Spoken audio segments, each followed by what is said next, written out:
오늘 우리가 보고 있는 말씀은 요한복음 10장 말씀입니다.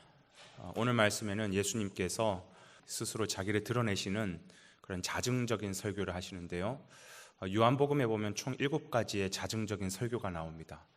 그 7가지 중에서 오늘 본문에는 2가지가 나오죠. 나는 양의 문이다. 그리고 나는 선한 목자다. 라는 말씀을 하십니다. 그랬더니 주변 반응이 아주 싸늘합니다. 사실 지금까지 예수님을 음해하려고 하는 사람들은 전면에 나타나서가 아니라 뒤에 숨어 다니면서 예수님을 미행하고 그 예수님의 말씀, 예수님의 행동 그런 걸 트집 잡고 그러면서 예수님을 비난했다면 지금 이 말씀을 하고 난 이후로부터는 이제 사람들이 아예 대놓고 예수님 앞에 나와서 예수님을 애워싸고 붙들고 그러면서 협박을 하는 거예요. 뭐라고 말하냐면 당신 뭐냐라는 거죠. 당신 정체가 도대체 뭐냐? 뭐긴 뭐예요? 예수님이시죠. 말씀하신 그대로 예수님은 양의 문이시고 이 모든 인류들의 선한 목자가 되시죠. 그리고 예수님은 진정 하나님의 아들이시죠. 그런데 그들은 지난 3년 동안 예수님을 미행하고 예수님의 말씀을 듣고 예수님을 추적하면서 그 행동들을 바라보고 그래도 예수님의 모든 것을 봄에도 불구하고 믿지를 않는 거예요. 왜 믿지 않느냐? 그들이 기다렸던 메시아는 영원한 죄와 사망에서 건져낼 수 있는 우리의 생명의 주권자, 우리의 생명을 구원할 수 있는 그런 구원자 메시아를 기다린 게 아니라 이 땅에서 어떻게 하면 우리가 그 덕분에 잘 먹고 잘 살고 화려하게 행복하고 풍요롭게 살 수 있을까? 그렇게 이 땅의 문제를 풀어줄 수 있는 그런 정치적인 왕, 정치적인 메시아를 기다렸다라는 것이죠. 그러니까 그들은 예수님을 믿기 어려웠던 것이 아니라 자기 생각하고 다르기 때문에 자기들이 갖고 있었던 편견이 있었기 때문에 예수님을 믿지 않기로 의지적으로 마음의 결단을 한 거예요. 그러니까 아무리 예수님이 말씀하고 예수님을 보여주셔도 이게 들어오는 게 아니죠. 그렇습니다. 우리 안에 편견이 있으면, 잘못된 편견이 있으면 예수님을 봐도 보지를 못합니다. 예수님의 말씀을 들어도 깨닫지를 못하는 것이에요. 결국 사람들이 그 예수님의 말씀 앞에 분노하면서 예수님을 잡아가 돌로 치고 죽이려고 하니까 아직 예수님의 때가 아니잖아요. 그래서 예수님은 그 자리를 피해서 어디로 가시냐면 처음 세례 요한으로부터 세례를 받았던 요단 동편으로 가십니다. 여러분, 요단 동편이라고 하는 지역은 대충 어떤 이미지의 지역이냐 하면 변두리예요. 변두리. 별 볼 것 없는. 여러분, 예루살렘이 수도잖아요. 요단 서편에 있어요. 거기가 수도권이에요. 소위 말하면. 그러니까 이 수도권 사람들은 요단 동편 사람들 보면 변두리 사람들, 별 볼 일 없는 사람들 이런 식으로 대우했다라는 것입니다.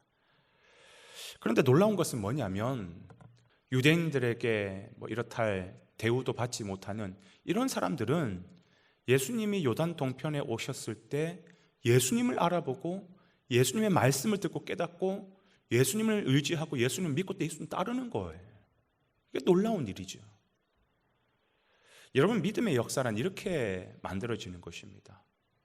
실제 교회 역사를 보면 하나님 나라는 그런 대단한 신학자들, 뛰어난 목회자들, 엄청나게 돈 많은 사람들, 유능한 사람들, 그런 사람들에 의해서 하나님 나라가 확장되는 것이 아니라 어찌 보면 이 요단 동편에 사는 사람과 같이 어떻게 보기에는 보잘것 없어 보이고 가진 게 없어 보이고 굉장히 평범해 보이는 그들을 통해서 하나님의 나라가 아주 왕성하게 확장되는 것을 우리는 교회 역사를 통해서 보게 되죠.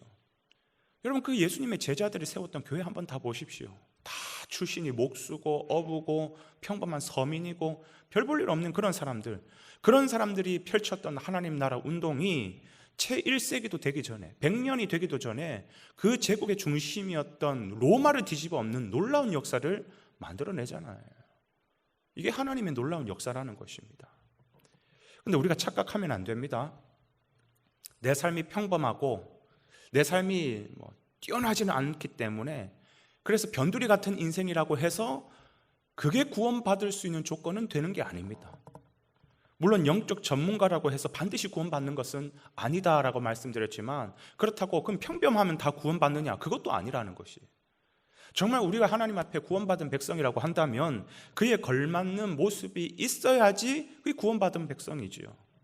오늘 본문에는 그 구원받은 백성의 모습이 어떠냐, 총 4가지를 우리에게 보여주고 있습니다. 첫 번째, 주님께 속한 양떼들은 어떤 특징이 있냐면 목자의 인도하심에 굉장히 민감하다라는 것이. 27절 말씀 한번 볼까요? 내 양은 내 음성을 들으며 나는 그들을 알며 그들은 나를 따르느니라.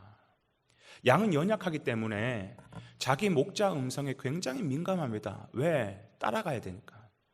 잘못 따라가서 엉뚱한 길로 가면 맹수를 만날 수 있습니다. 도적을 만날 수 있습니다. 그렇기 때문에 이 양은 자기 스스로가 연약한 걸 알기 때문에 자기 목자의 음성에 굉장히 민감한 거예요. 여러분, 우리는 누구의 음성에 민감합니까? 세상의 소리, 세상의 유행에 민감하십니까? 아니면 하나님의 말씀에 민감하십니까? 사실 우리의 영적인 삶이 이것만 하나만 잘 돼도 흔들림이 없거든요. 민감할 때는 민감할 줄 알고 둔감할 때는 둔감할 줄 알아야 되는 거예요. 세상에 대해서는요, 조금 둔감해도 됩니다. 그러나 하나님의 말씀에는요, 민감해야 되는 거예요. 오늘 하나님 나에게 무슨 말씀을 하시는지, 내 마음 가운데 어떤 마음을 주님께서 부어주시는지 민감해야 영적으로 주님을 잘 따라갈 수가 있는 것이죠. 그런가 하면 두 번째, 주님을 따르는 양들의 특징은 어떤 특징이 있냐면 그 목자의 명령에 즐거이 순종한다는 겁니다. 방금 읽었던 27절 끝부분에 보니까 그들은 나를 따르느니라, 따른다라는 것이에요. 여러분, 연약한 양들에게 있어서 순종이라고 하는 것은 이거는 선택사항이 아니에요. 옵션이 아닙니다. 무조건 따라가야 되는 거예요. 왜? 안 따르면 죽는 거니까요. 안 따르면 맹수를 만나는 거거든요. 여러분, 그렇기 때문에 순종은 고난이 아니라 행복한 거예요. 왜? 내가 살 수 있는 길이기 때문에, 내가 생명을 얻을 수 있는 길이기 때문에 순종은 즐겁게 해야 되는 것이죠. 그런가 하면 세 번째, 구원받은 양들의 특징이 뭐냐면 주님의 말씀에 확신이 있는 거예요. 확신이. 28절 말씀 한번 볼까요? 내가 그들에게 영생을 주노니 영원히 멸망하지 아니할 것이요 또 그들을 내 손에서 빼앗을 자가 없느니라. 주님은 우리에게 영생을 주시겠다고 분명히 말씀하셨어요. 그래서 우리 안에는 뭐가 있느냐? 확신이 있는 거예요. 확신이. 이게 목자가 있는 양과 목자가 없는 양의 차이입니다. 목자가 없는 양들은 누가 나를 지켜줄고 확신이 없으니까 자기 힘으로 자기 인생을 살아야 되니까 늘 불안하죠. 늘 힘들죠. 늘 걱정이죠. 여러분, 오늘 우리는 주님을 나의 목자로 믿고 따라간다면 그분을 확실히 믿고 따라갑니까? 아니면 반신반의하면서 따라갑니까? 거기에 따라서 우리의 신앙의 모습, 우리의 삶의 모습은 전혀 달라지는 것이에요. 마지막 네 번째, 선한 목자에게 속한 양들은 어떤 특징이 있냐? 안전합니다. 안전해요. 29절 말씀 한번 볼까요? 그들을 주신 내 아버지는 만물보다 크심에 아무도 아버지 손에서 빼앗을 수 없느니라. 우리가 믿고 따르는 그 예수라고 하는 목자는 만물보다 크신 분이라는 거예요. 그렇기 때문에 어느 누구도 그분의 손에서 우리를 빼앗을 자가 없다라는 것이죠. 여러분, 그렇기 때문에 사단마귀 그들의 존재가 있다는 것을 알고 그들을 경계하면서 살아야 되지만 그들을 두려워할 필요는 없어요. 왜? 그들은 절대로 그분의 손에서 우리를 빼앗을 수 있는 권세가 없기 때문에. 그렇기 때문에 여러분, 인생을 사시다가 내 신앙이 흔들리는 것을 경험합니까? 뭔가 불안한 것을 경험합니까? 물론 그럴 수는 있지만 그때 우리는 반드시 누구를 찾아야 되고 누구를 붙잡아야 되느냐? 만물보다 크신 주님을 붙잡아야 되는 것이. 사람 의지하고 돈 붙잡고 그게 아니라 흔들리지 않는 만물보다 크신 주님을 붙잡을 때 우리는 안전함을 경험할 수가 있는 것이에요. 여러분, 오늘 하루의 삶 가운데서도 우리는 목자 없는 양같이 살지 마시고 목자 있는 양으로 사셔서 오늘 하루도 승리하시는 귀한 저와 여러분의 하루가 되기를 주님의 이름으로 축복드립니다.